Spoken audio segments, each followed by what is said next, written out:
Diesel పై 91 పైసలు. హైదరాబాద్ లో litre petrol ధర ప్రస్తుతానికి 112 రూపాయల 84 పైసలు. డీజిల్ లీటర్ ధర 100 రూపాయలు 94 పైసలు. ఈ ఉదయం 6 గంటల నుంచే అమల్లోకి కొత్త ధరలు రాబోతున్నాయి. 8 రోజుల్లోనే మూడోసారి పెరిగిన ఇంధన ధరలు. పెట్రోల్ డీజిల్ పై ఇరాన్ అమెరికా వార్ ఎఫెక్ట్ చాలా క్లియర్గా కనిపిస్తుంది. రేట్లు పెరుగుతాయంటూ ఆల్రెడీ ప్రధానమంత్రి మోదీ కూడా వార్నింగ్ ఇచ్చారు. ఇంధనాన్ని సేవ్ చేయాలని మోదీ పిలుపునిచ్చారు ప్రధానమంత్రి. పెరుగుతున్న ఇంధన ధరలతో జనాల్లో టెన్షన్ మొదలైపోయింది. రానున్న రోజుల్లో ఏం జరగబోతుంది, వీటన్నిటి గురించి డీటెయిల్గా మాట్లాడుకునే ప్రయత్నం చేద్దాం. మొదటగా ప్రధానమంత్రి మోదీ పెట్రోల్ డీజిల్ ధరల గురించి ఏం మాట్లాడారో ఆయన మాటల్లోనే ఒక్కసారి వినే ప్రయత్నం చేద్దాం. आज जो संकट है उसमें हमें विदेशी मुद्रा बचाने पर भी बहुत जोर देना होगा, क्योंकि दुनिया में पेट्रोल डीजल इतना ज्यादा महंगा हो गया है. पहले से कई गुना ज्यादा कीमतें बढ़ गई है. तो हम सबका दायित्व है कि पेट्रोल डीजल की खरीद पर जो विदेशी मुद्रा खर्च होती है, पेट्रोल डीजल बचाकर हमें वो मुद्रा भी बचानी है. साथियों, आज जो संकट రైట్, ప్రధానమంత్రి మోదీ చాలా క్లియర్గా పెట్రోల్ డీజిల్ ధరలు పెరుగుతున్నాయి. ఇరాన్ అమెరికా ఇజ్రాయెల్ మధ్య జరుగుతున్న యుద్ధం వల్ల దాని ఎఫెక్ట్స్ మనకు కనిపిస్తున్నాయి అంటూ చెప్పుకొచ్చారు. మరోపక్కన భారత్లో మనం ఒకసారి ఇండియాలో చూస్తే కనుక పెట్రోల్ డీజిల్ అనేది మనకు ఒక లైఫ్ బ్లడ్ లాంటిది, లైఫ్ లైన్ లాంటిది.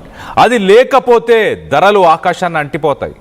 అది లేకపోతే అస్తవ్యస్తం అయిపోతుంది. సో ఎలాగైనా పెట్రోల్ డీజిల్ వాడకాన్ని కూడా తగ్గించుకోవాలంటూ ప్రధానమంత్రి మోదీ ఆయన దేశంలో ఉన్న ప్రజలందరికీ పిలుపునిచ్చారు.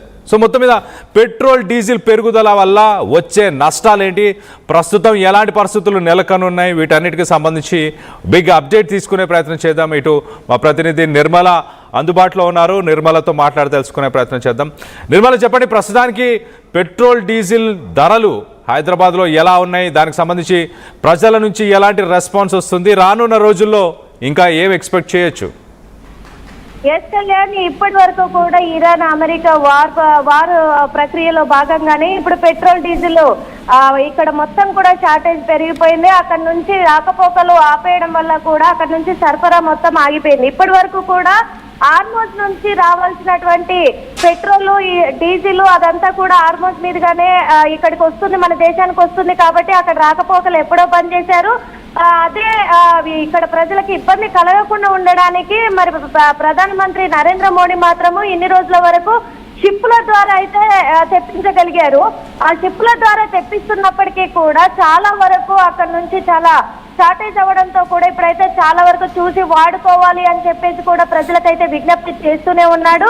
అదే విధంగా పెట్రోల్ ధర హైదరాబాద్ లో మాత్రము 112 రూపాయలు ఉంటే డీజిల్ ధర మాత్రము 101 రూపాయి ఉంది. ఇలాగే పెట్రోల్ ధరలు పెరుగుకుంటూ పోతూ ఉంటే కష్టం అవుతుంది. కాబట్టి చూసి వాడుకోవాలి అనేటివి సూచనలు ఇస్తున్నప్పటికీ కూడా ఇక మీదట మాత్రము పెట్రోల్ ని మనం చూసి వాడుకోకపోతే ఇక్కడ ప్రజలు, ఎందుకంటే ఇప్పుడు లీటర్ పట్టించాల్సిన వాళ్ళు ఫుల్ ట్యాంకులు చేయిస్తున్నారు. అటు కార్లలో కావచ్చు, ఆటోలలో కావచ్చు, బైక్లలో కావచ్చు.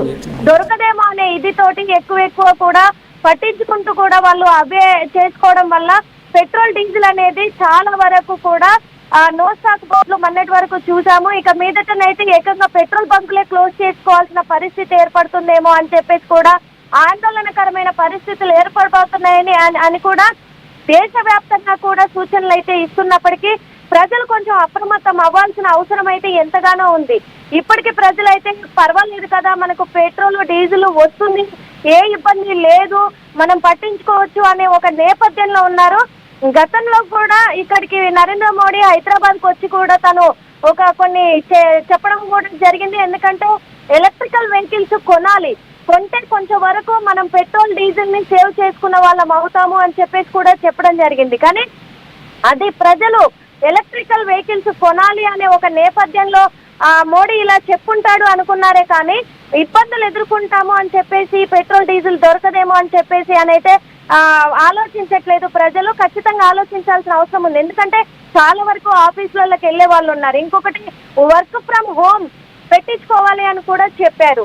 కానీ అది కూడా ఏ కంపెనీలు కూడా ఆలోచించిన దాఖలాలు లేవు. కానీ ఫ్యూచర్ లో మాత్రము ఇప్పుడే ముందు జాగ్రత్తగా కంపెనీలు ఆలోచించి కొంతమందికి పాజిబుల్ గా ఉన్న వాళ్ళకి వర్క్ ఫ్రమ్ హోమ్ పెట్టించినట్లయితే ఇటు డీజిల్ పెట్రోల్ అయితే ఆదా చేసిన వాళ్ళు అవుతారు. అదే విధంగా కూడా ఇటు పెట్రోల్ డీజిల్ విషయంలో కూడా కొంచెం చూసుకొని వాడుకుంటే తిరిగే ప్రదేశాల్లో కూడా ఇప్పుడు బస్సులు అవైలబుల్లో ఉన్నాయి, చాలా వరకు మెట్రో అవైలబుల్లో ఉన్నాయి. అలాంటిది తిరిగే ప్రదేశాల్లో కొంతవరకు అవిటిని కూడా యూజ్ చేసుకుంటే బాగుంటది. ఇవన్నీ ఒకవేళ చేపట్టకపోతే మాత్రము ఖచ్చితంగా కూడా పెట్రోల్ డీజిల్ అనేది చాలా కొరత ఏర్పడి అందరికీ కూడా రాకపోకలకి ఇబ్బంది అయిపోతే బండ్లు ఇండ్లకే పరిమితం చేయాల్సి వచ్చిన పరిస్థితి అయితే నెలకొనబోతుందని చెప్పుకోవచ్చు. అదే విధంగా అదే పరిస్థితులు ఏర్పడితే ఖచ్చితంగా అన్ని కంపెనీలు అప్పుడు మరో లాక్డౌన్ లాగా భావించి వర్క్ ఫ్రమ్ హోమ్లు ఇవ్వక తప్పదు అనే విధంగా కూడా కనిపిస్తూ ఉన్నాయి. కళ్యాణ్, లేటెస్ట్ మొత్తం మీద పెట్రోల్ ధరలు పెరగడం వల్ల రానున్న రోజుల్లో ఎలాంటి పరిస్థితులు ఎదుర్కొనే అవకాశం ఉంది డీటెయిల్గా చెప్పే ప్రయత్నం చేస్తాం. మొదటగా ఇండియాలో మనం చూస్తే కనుక సాధారణంగా నిత్యావసరాలు కూరగాయలు కావచ్చు, అలాగే పళ్ళు కావచ్చు, నిత్యావసరాలు కావచ్చు, ఇవన్నీ కూడా ట్రాన్స్పోర్టేషన్ మొత్తంగా డీజిల్ పైనే ఆధారపడి ఉంటుంది. లారీస్ కానీ అలాగే ట్రాన్స్పోర్ట్ సిస్టమ్ అంతా కూడా డీజిల్ పైన ఆధారపడి ఉంటుంది. కాబట్టి ఆ ఖర్చులు పెరిగే అవకాశం ఉంది. రానున్న రోజుల్లో ఆ ఖర్చులు పెరగబోతున్నాయి. సో నిత్యావసర ధరలు ఆకాశాన్ని ఈ వారం రోజుల్లోనే అంటే అవకాశం ఉంది. మరోపక్కన ఫుడ్ ప్రైస్ ఇన్ఫ్లేషన్. సో దీనివల్ల కూరగాయల ధరలు అలాగే కూరగాయలతో పాటు నిత్యావసరాల ధరలు అన్నీ కూడా పెరగబోతున్నాయి. మొదటగా ట్రాన్స్పోర్ట్ కాస్ట్ ఇంక్రీజ్ అవుతుంది ఇమీడియట్గా. బికాస్ లాస్ట్ 8 డేస్లో మనం చూస్తే మొదట 3 రూపీస్ పెంచారు, 3 రూపాయలు పెంచారు, దాని తర్వాత 90 పైసలు 99 పైసలు పెంచారు, దాని తర్వాత ఇవాళ కూడా మరొక 90 పైసలు పెరగడం, మొత్తంగా సుమారు ఒక 5 రూపాయలు ఫ్యూయల్ ప్రైజెస్ పెరిగాయి. 5 రూపాయల ఇంపాక్ట్ మొదటగా ట్రాన్స్పోర్ట్ మీద పడుతుంది ఇమీడియట్గా. ఆటో ఛార్జెస్ కానీ ర్యాపిడో, ఊబర్, ఓలా ఇలా క్యాబ్ ట్యాక్సీ సర్వీసెస్కి సంబంధించిన వాటన్నిటిపైన ఎఫెక్ట్ చూపిస్తుంది.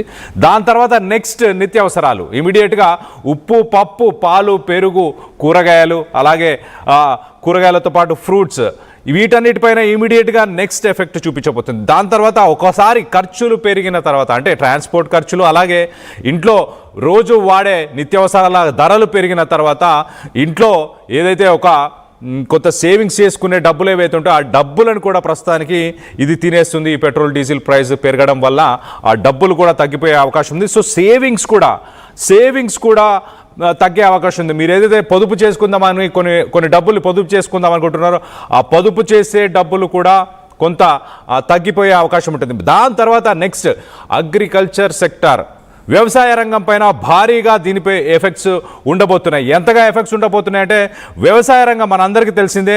దాంట్లో పెట్రోలు మరి ముఖ్యంగా డీజిల్ని, ట్రాక్టర్స్ వాడకం కోసం డీజిల్ని వాడుతుంటారు. ఆ డీజిల్ ధరలు పెరగడం వల్ల వ్యవసాయానికి సంబంధించిన పనిముట్లు కానీ వ్యవసాయానికి సంబంధించిన ఈ ట్రాక్టర్ని రెంట్కు తీసుకోవడం కానీ ఇవన్నీ కూడా ధరలు పెరుగుతాయి. దాంతో